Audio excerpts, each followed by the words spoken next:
Hello everyone. तो हम लोगों ने पिछले लेक्चर्स में फ्रिक्शन के ऊपर बहुत सारे प्रॉब्लम्स डिस्कस किए। आई थिंक वो सभी प्रॉब्लम्स कंसेप्चुअल थे और तुम लोगों ने उस प्रॉब्लम की प्रैक्टिस करके एक अच्छा कॉन्सेप्ट डेवलप कर लिया होगा। लेकिन फ्रिक्शन के और कुछ एडिशनल प्रॉब्लम्स मैं यहाँ पे डिस्कस करने वाला हूँ जो तुम्हारे कॉन्सेप्ट को और रिफ्रेश करेंगे। इस वीडियो में angle of repose, push pull and motion along incline plane अभी डिस्कस नहीं करने वाला, वो हम लोग नेक्स्ट लेक्चर में डिस्कस करने वाले हैं। तो फ्रिक्शन का कॉन्सेप्ट और अच्छा करने के लिए एंड प्रॉब्लम की प्रैक्टिस बढ़ाने के लिए हम लोग और कुछ कंसेप्चुअल प्रॉब्लम्स देखेंगे। तो चलो शुरू करते हैं finding the direction of friction से। तो चलो देखते हैं कुछ कंसेप्चुअल प्रॉब्लम्स। यहाँ पे हमारे पास एक ब्लॉक है 2 किलो। यहाँ पे म्यू की वैल्यू ले लो, म्यू एस म्यू के दोनों की वैल्यू सेम ही मान लो 0.5।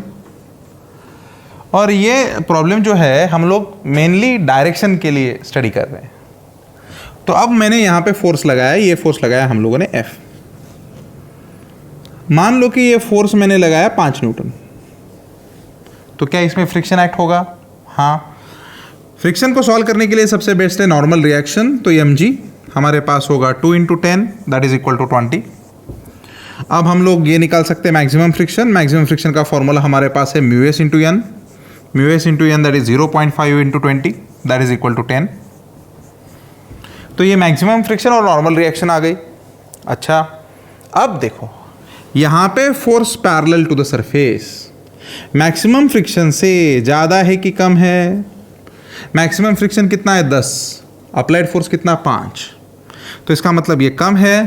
तो इसका मतलब ये हमारे पास जो फ्रिक्शन होगा, स्टैटिक फ्रिक्शन, ये इसको बैलेंस कर सकता है। यहाँ पे मैक्सिमम 10 आ सकता है तो 5 को बैलेंस कर सकता है। तो इस केस में फ्रिक्शन आएगा हमारे पास 5 न्यूटन। फ्रिक्शन कितना आएगा? 5 न्यूटन। इसकी डायरेक्शन कैसी होगी? अप्लाइड फोर्स के अपोजिट 5 न्यूटन। ठीक है, late us go for the next question. तो इस क्वेश्चन में मैं ये एक हॉरिजॉन्टल प्लेन कंसिडर कर रहा हूं और इस हॉरिजॉन्टल प्लेन में मैंने एक ब्लॉक रखा है। तो 3 डायमेंशनल डायग्राम बना रहा हूं, लेकिन ये प्लेन हॉरिजॉन्टल प्लेन है, ऐसा प्लेन है हॉरिजॉन्टल प्लेन। ठीक है ना। यहां पे हमारे पास ये फोर्स है 20 न्यूटन। ठीक है, और इधर फोर्स हमारे पास है 15 न्यूटन। अब नॉर्मली एग्जाम में ऐसी डिटेल डायग्राम नहीं आएगी। एग्जाम में कैसे बनाते वो डायग्राम? देखो ऐसे बनाते। आई होप यू अंडरस्टैंड। इधर आ जाएगा 15 और ये ऐसे बनाएंगे 20। ठीक है ना। तो क्रॉस है, इसका मतलब 20 ऐसे है और 15 इस डायरेक्शन में। तो अब हमें यहाँ पे क्या कैलकुलेट करना है? तो यहाँ पे मैं मास दे देता हूँ, पहले 10 किलो का मास दे देता हूँ। ठीक है, तो हमें क्या कैलकुलेट करना है? Find the minimum value. Mu की मिनिमम वैल्यू कितनी है जिसकी वजह से ये ब्लॉक मोशन नहीं करेगा, will not move. So no motion आनी चाहिए, यहाँ पे कोई भी मोशन प्रेजेंट नहीं होनी चाहिए। ठीक है, अब मोशन नहीं है, इसका मतलब फ्रिक्शन कौन सा है? स्टैटिक है कि काइनेटिक है? स्टैटिक।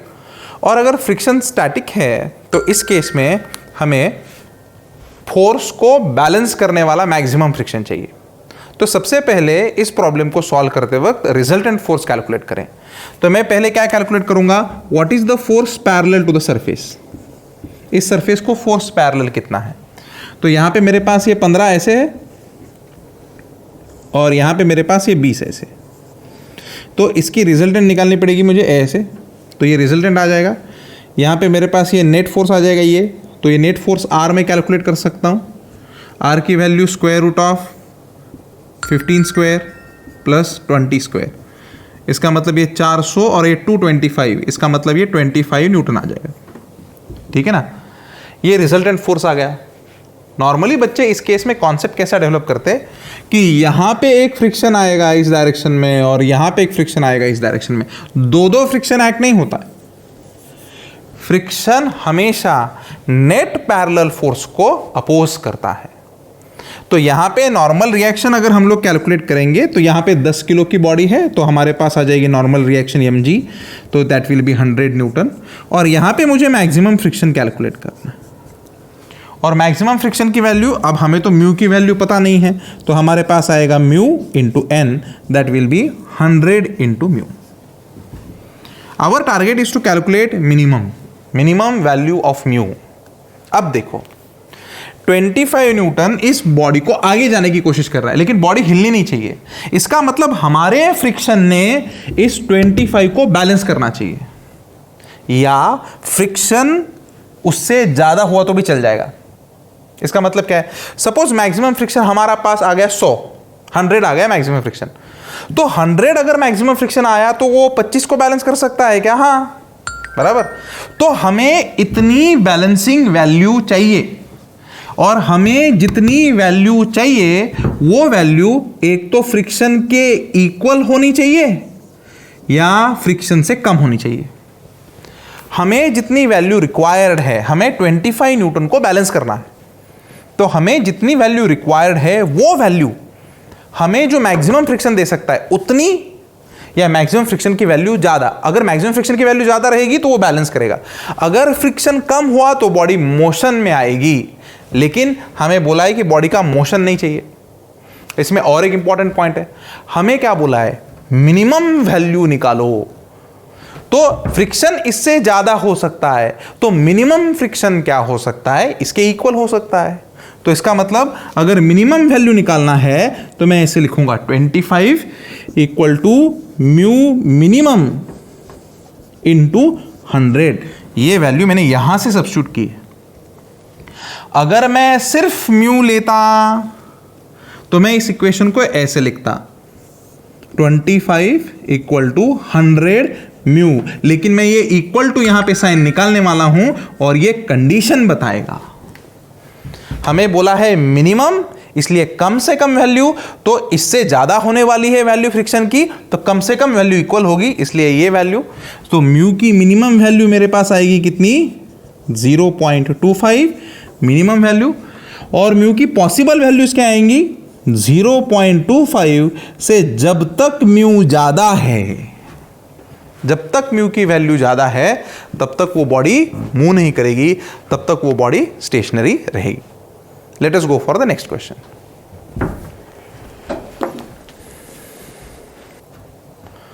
तो अब हम लोग इसी प्रॉब्लम की नेक्स्ट केस देख रहे हैं. तो नेक्स्ट केस में मैंने क्या किया? फोर्सेस वगैरह सब सेम रखे हैं. अब मैंने तुम्हें यहां पे म्यू की वैल्यू दी है 0.5. पिछले प्रॉब्लम में तुम्हें म्यू की वैल्यू निकालनी थी, यहां पे मैंने म्यू की वैल्यू कितनी दी है? 0.5. और यहां पे मैं ये दे रहा हूं 10 किलो का ब्लॉक है. तुम्हें क्या कैलकुलेट करना है? What is the acceleration of the block?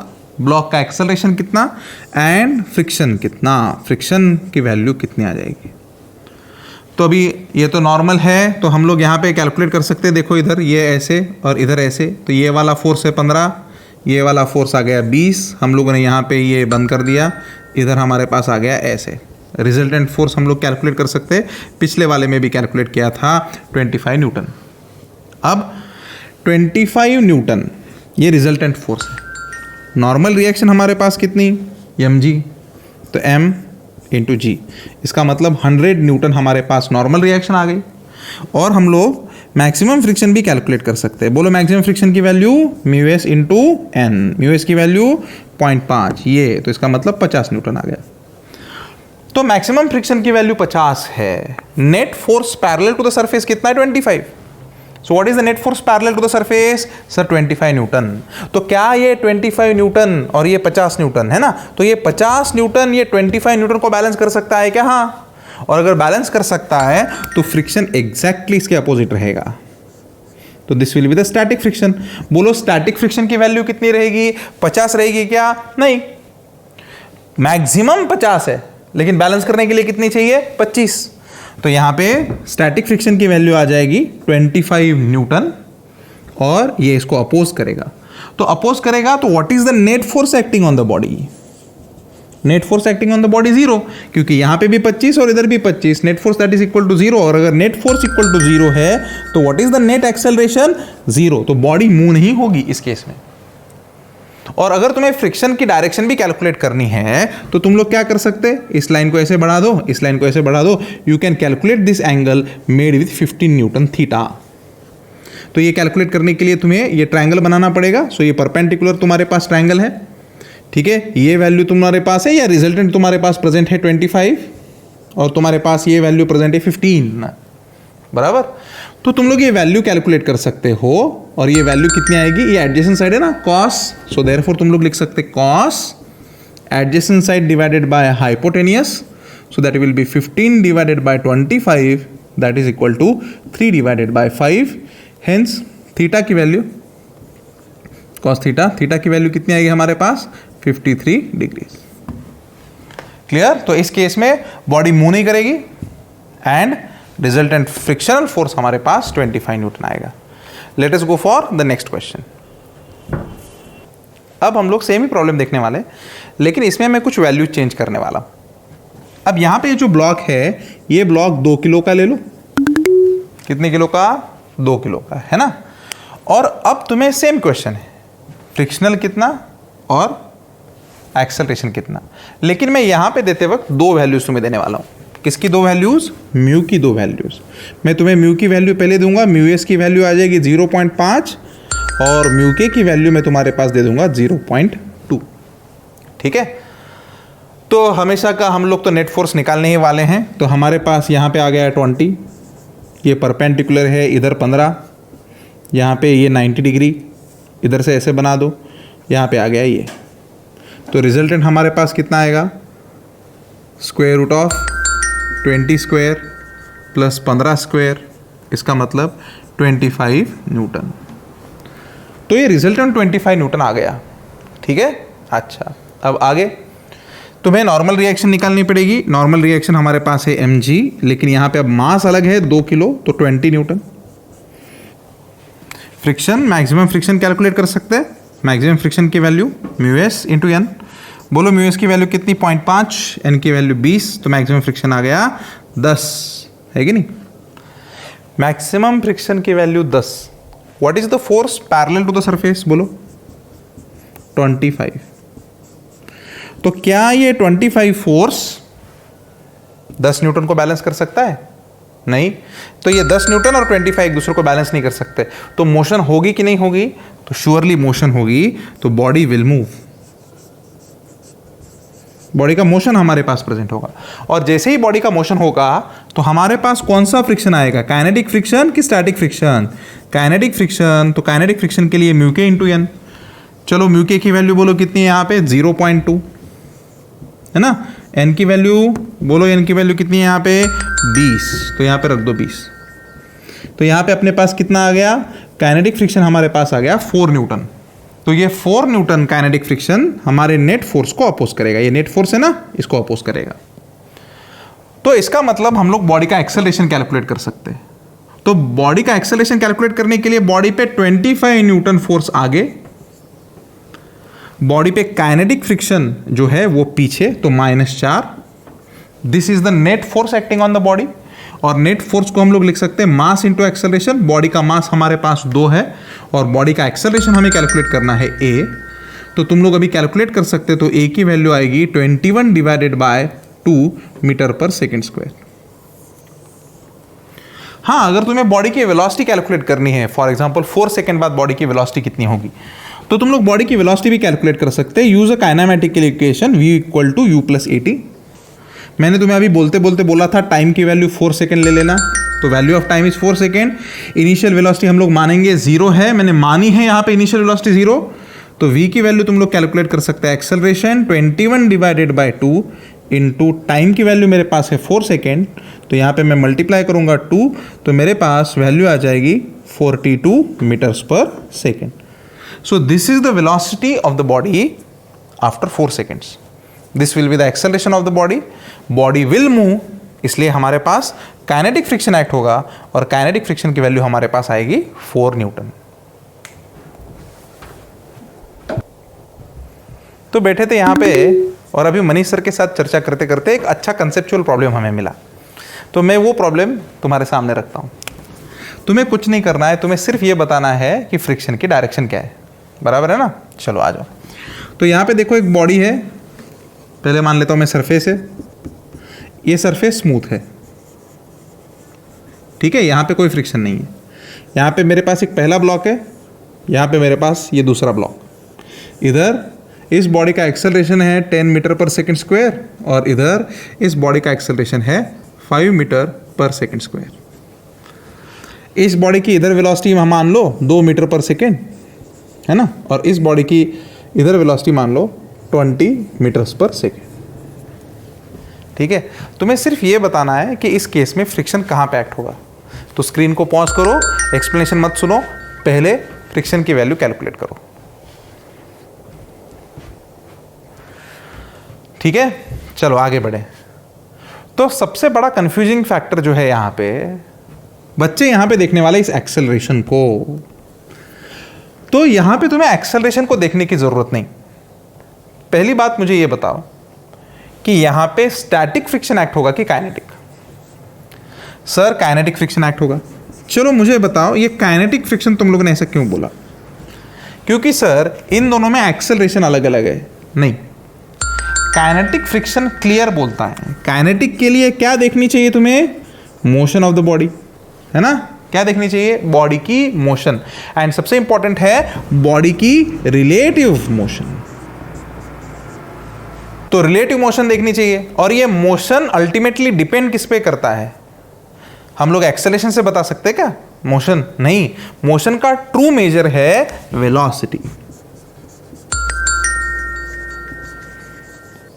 तो तुम्हारा टारगेट ये होगा कि इन दोनों की सबसे पहले रिलेटिव वेलोसिटी चेक किए जाए। एक्सेलरेशन कुछ भी हो, इस केस में अभी फर्क नहीं पड़ेगा। एक्सेलरेशन हो न हो कुछ फर्क नहीं पड़ता, तुम्हारा हमेशा टारगेट होना चाहिए कि बॉडी की दो सरफेस में रिलेटिव मोशन कहां पे है। तो तुम लोग इस सरफेस पे बैठ जाओ, यहां पे है कि नहीं, और यहां पे बैठने के बाद तुम्हें रिलेटिव वेलोसिटी कैलकुलेट करनी पड़ेगी। तो हम लोग ये कंसिडर करेंगे फर्स्ट ब्लॉक और हम लोग कंसिडर करेंगे सेकंड ब्लॉक। तुम लोग फर्स्ट ब्लॉक पे बैठे हो और सेकंड ब्लॉक को देख रहे हो, तो velocity of second block with respect to first तुम्हें कैलकुलेट करनी पड़ेगी। तो that is velocity of second minus velocity of first. Vector subtraction है। सेकंड ब्लॉक बोलो किधर जा रहा है? इधर, मतलब पॉजिटिव एक्स एक्सिस की negative X axis, negative X axis. तो उसकी वैल्यू तुम लोग लेंगे -20i। सबके लिए क्लियर? चलो आगे। नीचे वाला ब्लॉक किधर जा रहा है? Positive X axis, negative X axis, negative X axis, तो माइनस।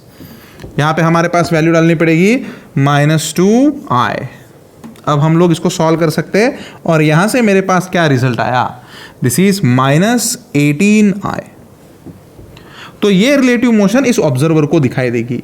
तो इस ऑब्जर्वर को ये दिखाई देगा कि इस फ्रेम के रेफरेंस में ये ब्लॉक इधर जा रहा है, और अगर ये ब्लॉक इधर जा रहा है तो इस ऊपर वाले ब्लॉक के ऊपर फ्रिक्शनल फोर्स काइनेटिक होगा, और वो काइनेटिक फ्रिक्शन पीछे के डायरेक्शन में होगा। अब इसके ऊपर अगर काइनेटिक फ्रिक्शन पीछे के डायरेक्शन में, मतलब ब्लॉक के मोशन के हिसाब से मैं बोल रहा हूं पीछे के डायरेक्शन में, अगर तुम लोग देखो तो ये पॉजिटिव एक्स एक्सिस के डायरेक्शन में, ऊपर वाले ब्लॉक पे पॉजिटिव एक्स एक्सिस, तो नीचे वाले ब्लॉक पे negative X axis, because friction forms action reaction pair. I hope कि तुम्हें ये डायरेक्शन अच्छी लगी होगी। तो ये अभी हम लोग, मैं और मनीष सर जब डिस्कस कर रहे थे तो बोलते बोलते हमारे दोनों के ध्यान में ये क्वेश्चन आया, तो हम लोगों ने इमीडिएटली तुम्हारे साथ शेयर किया। सो यहाँ पे अभी नेक्स्ट प्रॉब्लम लेंगे। ये नेक्स्ट प्रॉब्लम थोड़ा सा अलग है, बहुत सारे बुक्स में तुम्हें देखने को मिलेगा, लेकिन बहुत सारे बच्चों को इस प्रॉब्लम में डाउट है। तो हमारे पास एक ट्रेन है, और ट्रेन का यहाँ पे इंजन है जिसको हम लोग बोलते हैं लोकोमोटिव,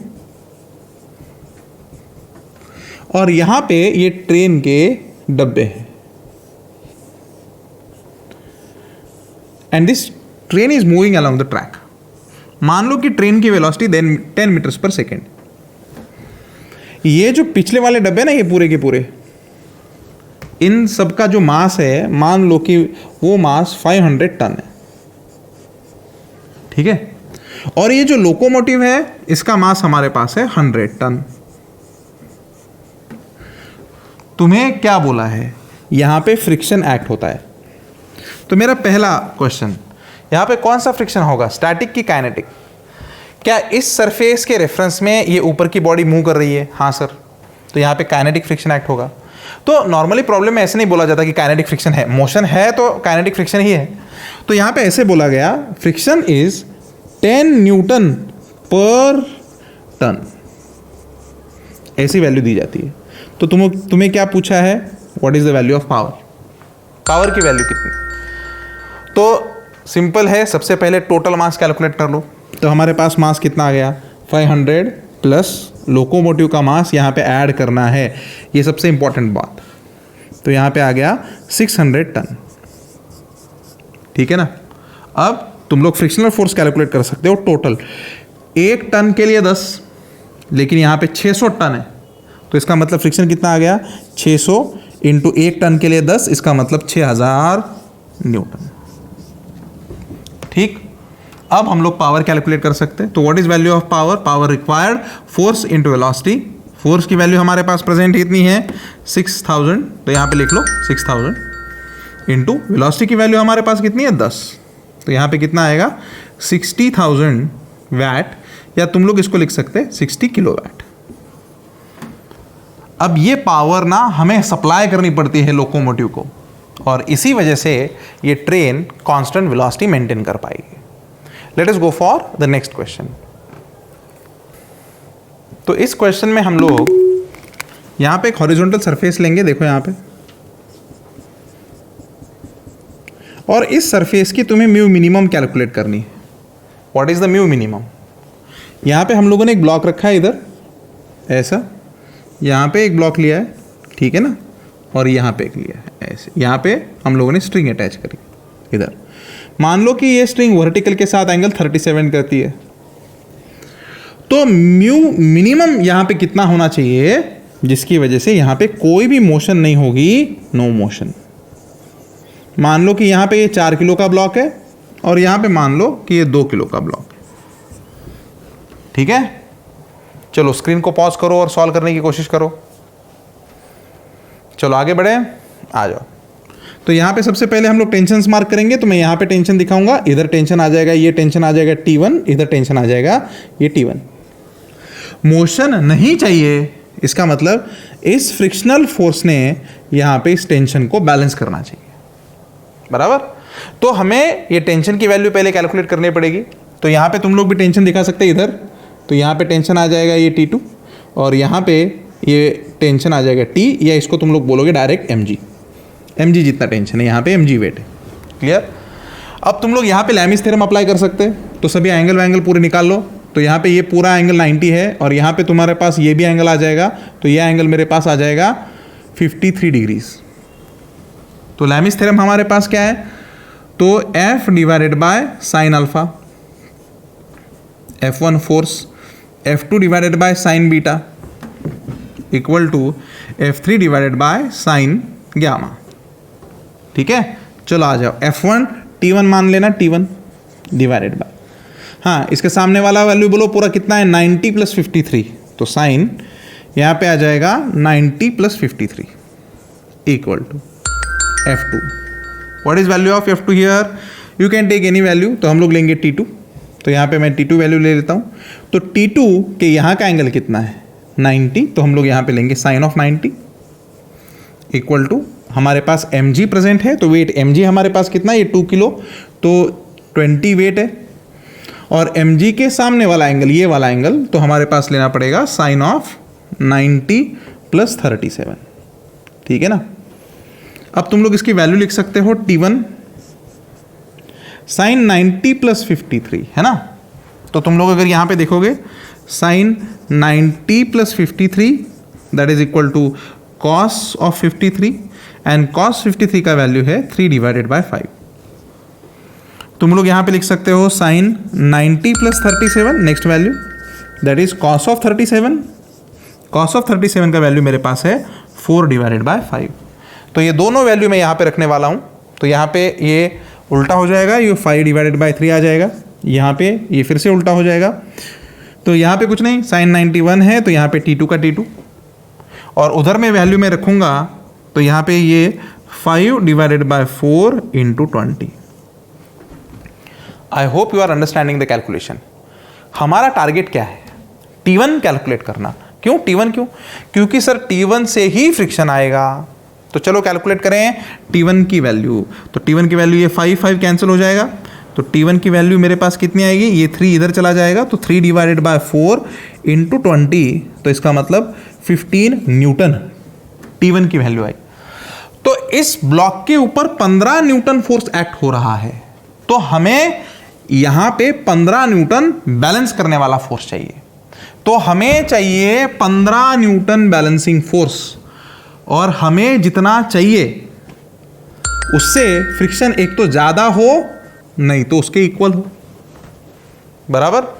तो यहां पे हम लोग फ्रिक्शन की मैक्सिमम वैल्यू लिख सकते हैं 15 लेस देन, यहां पे तुम लोग वैल्यू लिख सकते हो मैक्सिमम फ्रिक्शन की म्यू mg 40, क्योंकि यहां पे बॉडी का मास 4 किलो है तो 40, तो तुम लोग ये म्यू की वैल्यू कैलकुलेट कर सकते हैं 15 डिवाइडेड बाय 40, ये वैल्यू है ना, कैलकुलेशन तुम लोग देख सकते हैं, 3/8 कुछ तो आता है ये। तो म्यू की वैल्यू तुम्हारे पास आएगी 3 डिवाइडेड बाय 8, से म्यू की ज्यादा कुछ भी वैल्यू चलेगी, तो 3/8 से कुछ भी वैल्यू ज्यादा ले लो, लेकिन प्रॉब्लम में क्लियर बोला है कि म्यू की मिनिमम वैल्यू, तो म्यू की मिनिमम वैल्यू उससे या उससे ज्यादा कुछ भी हो सकती है, लेकिन मिनिमम वैल्यू कितनी होगी, तो म्यू की वैल्यू तुम लोग डायरेक्टली लिखोगे 3 divided bye 8 and this will be your answer. Clear everyone? अगर किसी भी जगह पे तुम्हें कॉन्सेप्ट क्लियर नहीं है तो स्क्रीन को पॉज करो and write down that problem. Clear? चलो let us go for the next question. So let us go for the next question. यहां पे जब हम लोग बात करें इधर, तो ये ऐसे ट्रैक है, देखो ये, और इस ट्रैक का ये जो है ना, यहां से लेके यहां तक, यहां पे भी मैं एक ट्रैक बना लेता हूं ऐसे, तो यहां से यहां तक फ्रिक्शन है, और यहां के म्यू की वैल्यू दी गई है, म्यू के की वैल्यू दी गई है तुम्हें, एंड दैट इज 0.2। यहां पे हमारे पास एक बॉडी प्रेजेंट है, ये पूरा का पूरा ट्रैक स्मूथ है, इधर वाला भी और ये इधर वाला भी, तो यहां पे दोनों के दोनों ट्रैक स्मूथ है, ठीक है, एंड यहां पे बीच में रफ सरफेस है, तो इस पॉइंट को हम लोग मानेंगे ए और इस पॉइंट को हम लोग मानेंगे बी। 10 किलो की बॉडी है यहां पे। अब हम लोगों ने इस बॉडी को छोड़ दिया इधर से, तो बॉडी को छोड़ने के बाद क्या हुआ, ये बॉडी ऐसे आगे जाएगी, यहां पे फ्रिक्शन होगा, ये बॉडी यहां से ऊपर जाएगी, फिर से वापस आएगी, फ्रिक्शन होगा ऐसे। तो तुम्हें यह बताना है कि ये बॉडी रुकेगी कहां पे। क्लियर? तो स्क्रीन को पॉज करो और इसको सॉल्व करने की कोशिश करो। रेडी? चलो तो मैं सॉल्व करता हूं।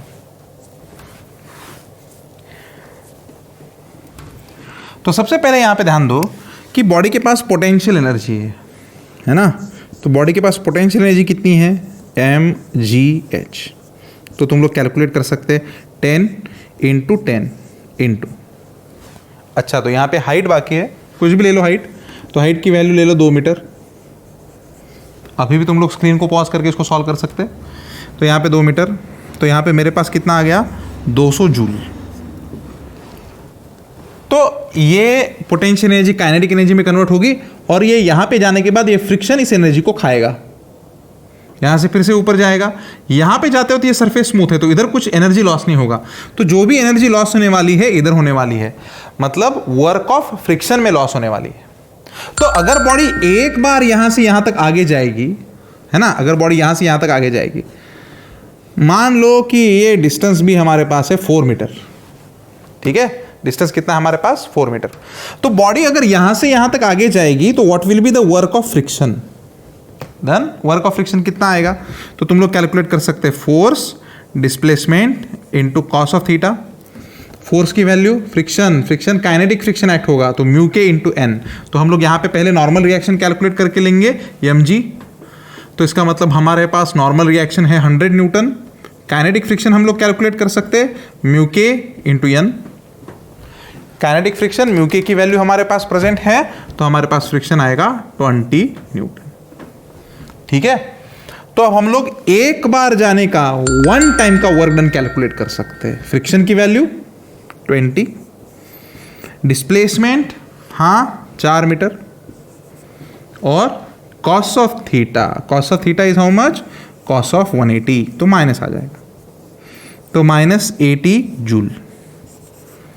ये एक बार वर्क हुआ तो जाते वक्त एक बार, तो 200 में से 80 गायब हुआ, तो वापस आते वक्त एक बार 80 गायब हुआ, फिर से जाते वक्त एक बार, तो हर बार 80 जूल 80 जूल 80 जूल 80 जूल खाता जाएगा वो। तो मैं ये कैलकुलेट करने वाला हूं कि ऐसे कितने वर्क डन लगेंगे। तो हमारे पास ये कितना है 200 जूल बराबर। तो चलो हम लोग कैलकुलेट करते हैं। हाँ, तो अब ये आ गया -80 है कि नहीं।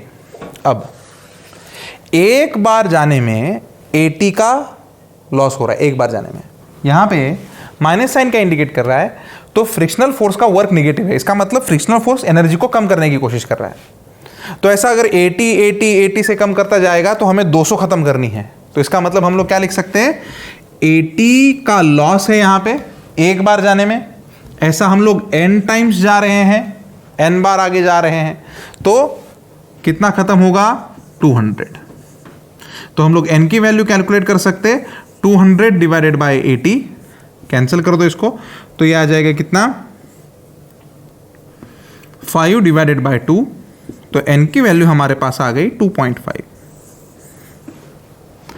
तो उसने ये ट्रैक 2.5 टाइम्स कवर करना चाहिए, ठीक है। तो यहां से पहली बार गया इधर, दूसरी बार गया इधर, और तीसरी बार यहां पे आया, तो इसका मतलब ये 2.5 टाइम्स ट्रैक कवर करना चाहिए। तो एक तो 2 बार कंप्लीट हुआ, 1 2 और आधा ट्रैक कवर करना है। आधा ट्रैक कवर करना है मतलब कितना डिस्टेंस कवर करना है, अभी 2 मीटर का डिस्टेंस कवर करना है। तो फाइनल पोजीशन क्या होगी, ये फाइनल पोजीशन में कहां से लिख रहा हूं, ए से पोजीशन लिख रहा हूं। तो फाइनल पोजीशन ए से हो जाएगी 4 मीटर का आधा, तो 4 मीटर का आधा इसका मतलब 2 metre. Clear everyone, let us go for the next question. तो हमारे पास अब ये डायग्राम है, ठीक है, और ये डायग्राम किसी भी एक पर्टिकुलर इंस्टेंट पे है, एंड यहां पे दोनों का एक्सेलरेशन सेम है, कॉमन एक्सेलरेशन से ये दोनों के दोनों ब्लॉक मूव कर रहे हैं। So both the blocks have common acceleration at a particular instant.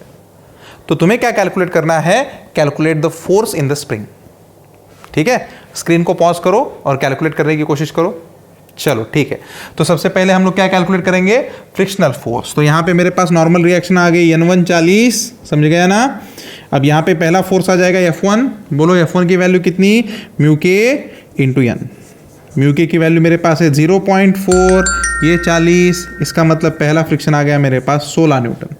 तो ये इस डायरेक्शन में एक्ट होगा। दूसरा फ्रिक्शन मैं कैलकुलेट करने वाला हूँ, दूसरा फ्रिक्शन F2 की वैल्यू मेरे पास आएगी म्यू के इंटू N2, यहाँ पे N1 नॉर्मल रिएक्शन है, म्यू के की वैल्यू 0.4, यहाँ पे नॉर्मल रिएक्शन 50, देखो 5 किलो का ब्लॉक है, तो यहाँ पे मेरे पास कितना आएगा, मल्टीप्लाई कर लेना, तो 20 न्यूटन है कि नहीं। तो ये दोनों फ्रिक्शनल फोर्स पीछे, अप्लाइड फोर्स आगे। तो हम लोग एक्सेलरेशन कैलकुलेट कर सकते हैं F net divided by M net, ठीक है ना। F नेट कितना 100 माइनस, यहाँ पे दोनों फ्रिक्शंस अपोज कर रहे हैं, तो F1 और F2 दोनों अपोज कर रहे हैं, तो ये दोनों नेट अपोजिशन फोर्स कितना है -16 -20। तुम्हें माइनस क्यों लिया पता चला, अप्लाइड 100 आगे, ये और ये दोनों पीछे, तो 16 और 20। यहाँ पे M नेट कितना आ गया, दोनों का एडिशन 9, ठीक है। तो यहाँ पे तुम लोग कैलकुलेट कर सकते हो, this is 100 minus 36 divided by 9, तो ये 9 कितना बचेगा 64, and that is the common acceleration of the blocks metre पर सेकेंड स्क्वायर। तो अब हम लोगों ने कॉमन एक्सेलरेशन निकाला, ठीक है। तो अब हम लोग क्या करेंगे, किसी भी एक ब्लॉक का FBD बनाएंगे, ठीक है। तो एक ब्लॉक का FBD बनाएंगे। तो ये ऊपर का पार्ट मैं थोड़ा सा ये इरेज कर देता हूँ, ये वाला पार्ट। अब यहाँ पे मैं ये ब्लॉक ले लूँगा इधर, तो 4 किलो का ब्लॉक है, इसके ऊपर स्प्रिंग फोर्स आगे, यहाँ पे फ्रिक्शनल फोर्स पीछे, तो फ्रिक्शनल फोर्स F1, और यहाँ पे इसका कॉमन एक्सेलरेशन जो है 64/9 हमारे पास आगे रहेगा, 64 डिवाइडेड बाय 9, ठीक है। तो चलो कैलकुलेशंस करेंगे। Fs minus F1 frictional force कितना है 16, इक्वल टू कितना, मास इंटू एक्सेलरेशन। तो मास हमारे पास है 4, एक्सेलरेशन है 64 divided by 9। So therefore spring force मेरे पास आ जाएगा 16 + 4 × 64 डिवाइडेड बाय 9। तो तुम्हारे लिए अब ये मस्त है, ये कैलकुलेशन तुम लोग घर पे आराम से कर सकते हो। Clear? Late us go for the next question.